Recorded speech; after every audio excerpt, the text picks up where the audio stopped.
ทัพไทยยึดคืนพื้นที่ได้20จุดทหารเขมรขอยอมไม่สู้แล้วไม่มีเสบียงมาเติมแถมเงินก็ไม่ได้รายงานข่าวจากชายแดนไทยกัมพูชาระบุว่าทหารไทยได้เข้าควบคุมพื้นที่ฐานทัพร้างของทหารกัมพูชาแล้วกว่า20แห่งตั้งแต่เขาพระวิหารไปจนถึงช่องบกโดยเป็นการปฏิบัติการที่เน้นความเฉียบคมทางยุทธวิธีแหล่งข่าวเผยว่าสาเหตุสำคัญที่ทำให้ทหารกัมพูชาแนวหน้าถอยร่นออกจากพื้นที่คือปัญหาด้านขวัญและกำลังใจทั้งเรื่องการไม่ได้รับเงินเดือนมานานถูกละเลยจากรัฐบาลเทียบไม่ได้กับหน่วยรบพิเศษ BSQ ทำให้ทหารแนวหน้าของกัมพูชาน้อยใจและตัดสินใจถอยหนีออกจากพื้นที่ไปในที่สุดครับสวัสดีครับพ่อแม่พี่น้องทุกคนนะครับคลิปนี้นะครับก็จะเป็นคลิปเกี่ยวกับปืนไงหรืออนุภาคปืนไงของประเทศไทยครับผมที่เอาไปใส่ในการปะทะกันนะครับหรือใส่ในการตอบโต้นะครับผมในสมรภูมิไทยกัมพูชาเนาะสำหรับคลิปนี้นะครับผมก็จะรวบรวมนะครับเกี่ยวกับอนุภาคปืนใหญ่ของประเทศไทยนะครับที่ใช้ตอบโต้กัมพูชานะครับคือเป็นการตอบโต้ที่ใช้ในชายแดนนะครับก็คือจะพาดูอนุภาพนะครับความรุนแรงนะครับผมว่า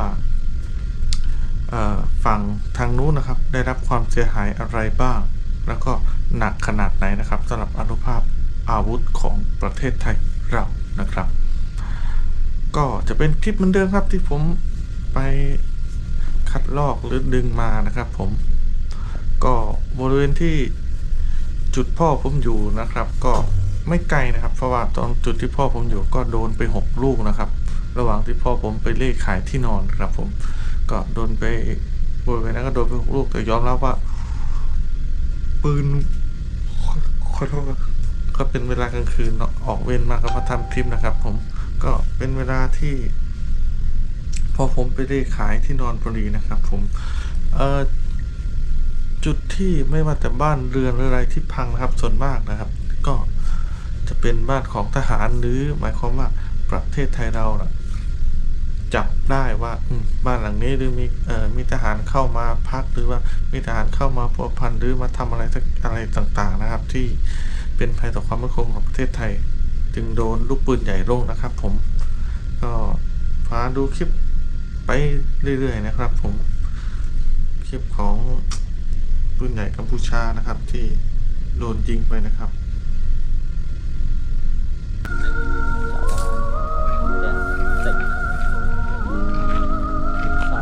มันจะเป็นบ้านนะครับ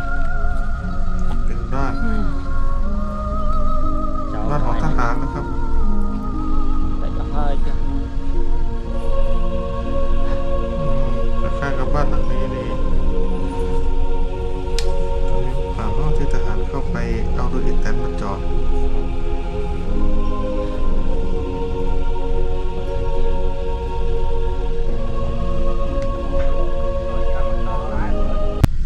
ต่อยยามักดอได้เลย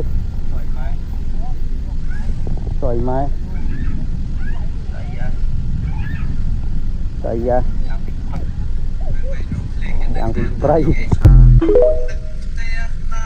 เป็นไม่รบเพลงกันนะแค่บอดอย่างเงี้ยนึกเตะนาบดจังสดับโฮตึงพเนนึกเตะนังบดจังสดับโฮตึงพเนเอ้ยไม่เอ้ยกุนไปรีบฟอร์ไว้ชีខ្ញុំចិត្តទីនេះហើយលោកចាំតែពេលនេះនៅខាងក្រៅសត្វតែសង្គ្រាមអ្នកណាកំណត់ថាថ្ងៃស្អែកមានរឿងកើតឡើងដែរបើរស់នៅមិនបានសុខដែរខ្ញុំចង់ចោលឱកាសពួកឯងខ្ញុំមិនចង់ធ្វើឲ្យគាត់គិតទៅជួបជាមនុស្សប្រុសទេអញ្ចឹងលោកទៅពេលណាថ្ងៃស្អែកបើលោកបានសម្រេចទៅហើយនឹងមករកខ្ញុំធ្វើស្អីទៀតกระสุนปืนใหญ่ที่ตกของกัมพูชานะครับ ត្រូវទៅវិញ ก็จะรวบรวมมาให้พ่อแม่พี่น้องได้รับชมนะครับโอ้ยเตี้ยติดเตี้ยเตี้ยอันนี้ติดก็ดึกแล้วนะครับจะ4 ทุ่มกว่าน้องก็เลยจะง่วงนอนก็จะตัดคลิปเสร็จก็จะได้พักผ่อนนะครับ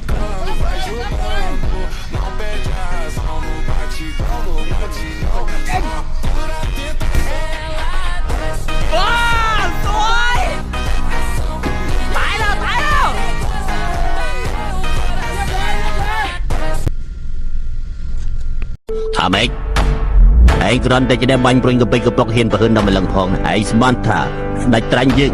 គ្មានមេតបក្លាហានអីមែនទេដេញគេចេញទៅបងប្អូនខ្ញុំទាំង3នាក់ស្លាប់រស់ជាមួយគ្នាបើបងប្អូនខ្ញុំមិនឈ្នះអាចកាត់ក្បាលពួកខ្ញុំទាំង3នាក់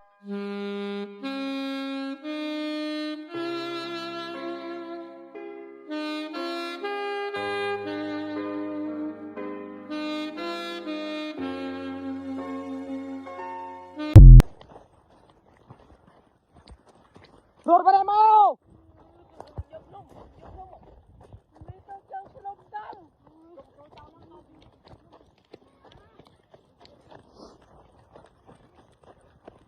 បងប្អូនអើយធ្លាក់ជាប់មកកន្លែងដលងចិត្តដលងខ្ញុំកាប់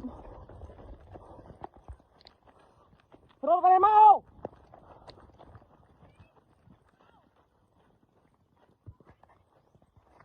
ហើយតបាត់ហ្នឹង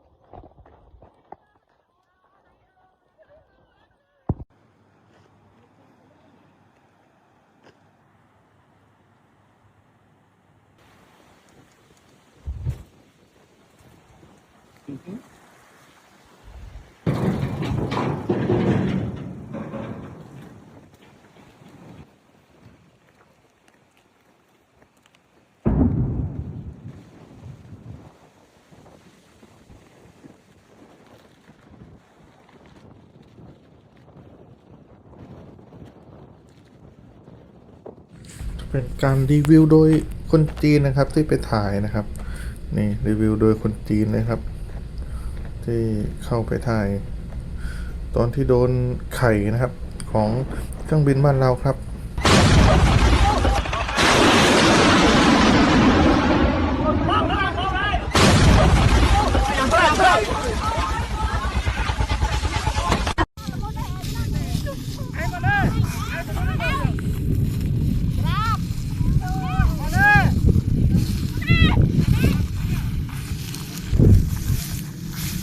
អូននេះទុះនេះអូជីកបាទជន់ហោះតាំងមកទី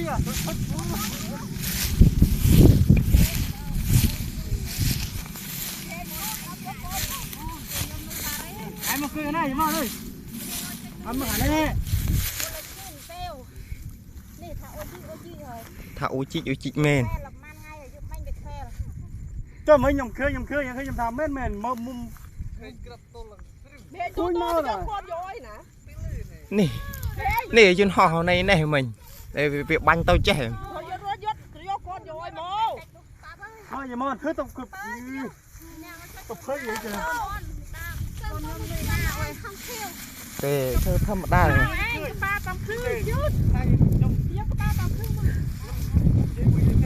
để lưu ta sẵn lên thì mình khơi yun ha khơi là cứ đập tàu mày là sul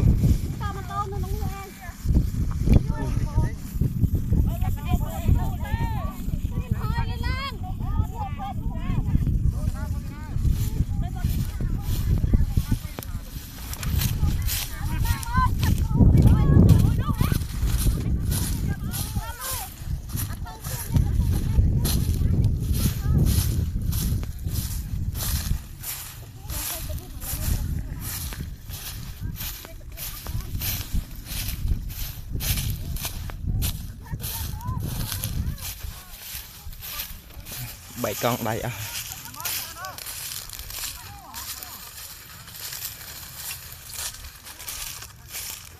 một đập từ giờ kìa sọc một lá riêng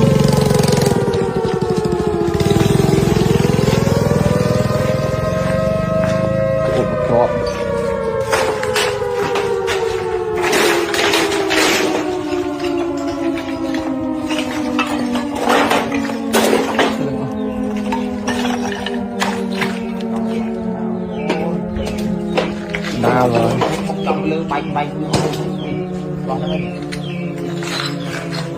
tao tao nhé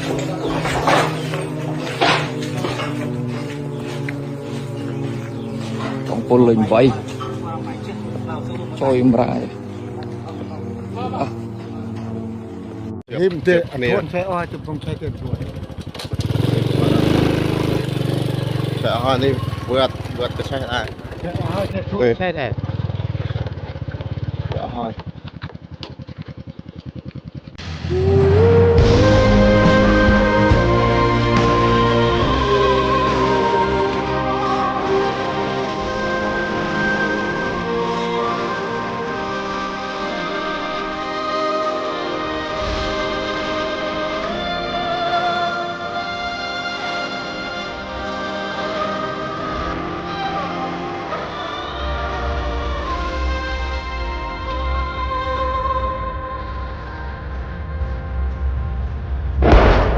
rồi chặt kìa bán trong nhịp lệ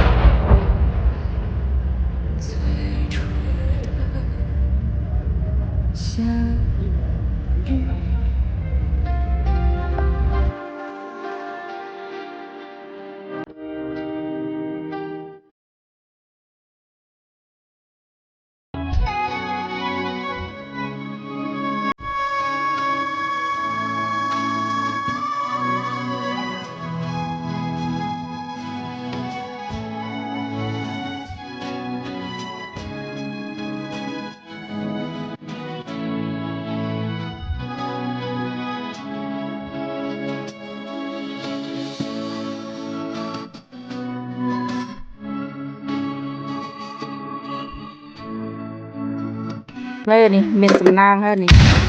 ជួយញឹកក្រឹបញឹកគីបđâyនេះជួយញឹកក្រឹបហើយនេះជួយញឹកក្បាលគីបដីឡាច់បាញ់នេះពួកខ្ញុំមានសំណាងមែននេះនេះហើយប្តីទាហានជីវិតប្តីទាហានតស៊ូមកពុំតបាញ់ទៅទៅណាមរួយក៏ប្តីឡាច់បាញ់មិនទៅនោះជួយដាក់ក្រឹបណែឯងជួយជូនក្រឹបណែឯងនេះក្រឹបបងប្អូនអើយនេះខ្ញុំទៅចាប់នេះឯងហើយកូននេះកូនละពីរនាក់រងងនេះឯងបាននេះបានហូបនេះហូបបោះជំទាវសក់ស្មៃជំទាវសក់ស្មៃអត់ខំនេះបងប្អូនអើយខ្ញុំជួបហើយជួបបោះពិតហើយជួបរបស់ពិតទេជួបរបស់ពិតអើយ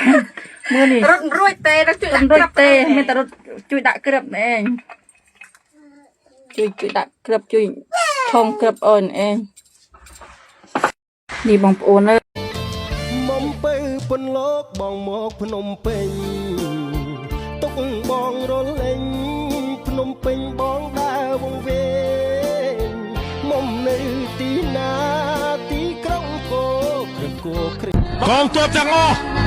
អ្វីទៅជាសេចក្តីស្លាប់បើយើងទាំងអស់គ្នាគិតថាស្ត្រីខ្លាំងជាងយើងនោះគឺសេចក្តីស្លាប់ហើយ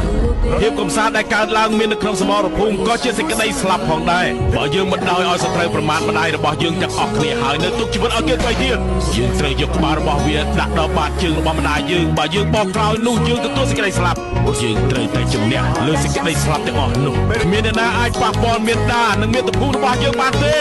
យើងត្រូវតែឲ្យពួកវាសមកវិញដល់អ្វីដែលបាត់បង់ទៅវិញ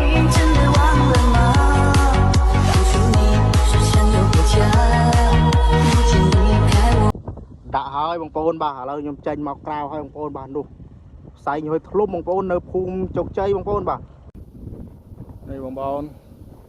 ឡូវភូមិជោគជ័យវាផ្លោងគ្រាប់មកហើយឡើង 4-5 គ្រាប់ដឹងឥឡូវផ្សែងដលោមកនោះ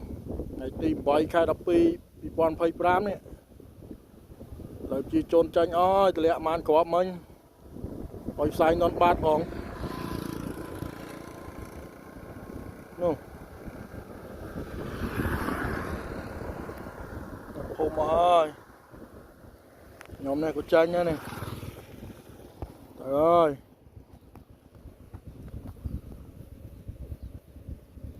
ហុយផ្សែងទលោមសៀលម៉ោង 2 នេះបន្ទុះ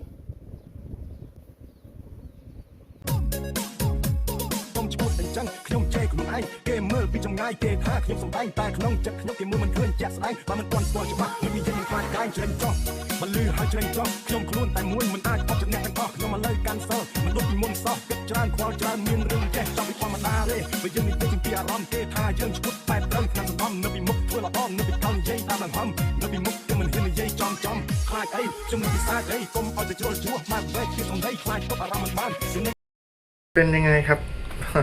ดูจบไปนะครับ ขอโทษขออภัยเนาะอาจจะเสียงเบาไปหน่อย แล้วก็จะไม่ค่อยเต็มหน้าจอนะครับผมเดี๋ยวอีพีหน้านะครับ ผมจะพาพ่อแม่พี่น้องนะครับ มารับชมเกี่ยวกับการเกณฑ์ทหารของกัมพูชานะครับ แล้วก็รวมถึงการฝึกทหารของกัมพูชาที่เกณฑ์น้องๆวัยรุ่นนะครับ ของกัมพูชานะครับ เพื่อที่จะมาลบกับไทยนะครับ ผมเดี๋ยวรับชมในคลิปหน้าอีพีหน้านะครับ ผมสำหรับคลิปนี้อีพีนี้ผมใช้ขอกล่าวขอบคุณแล้วก็ขอกล่าวสวัสดีแล้วก็ราตรีสวัสดิ์นะครับ ผมคลิปนี้ได้กล่าวว่าสวัสดีครับสวัสดีครับ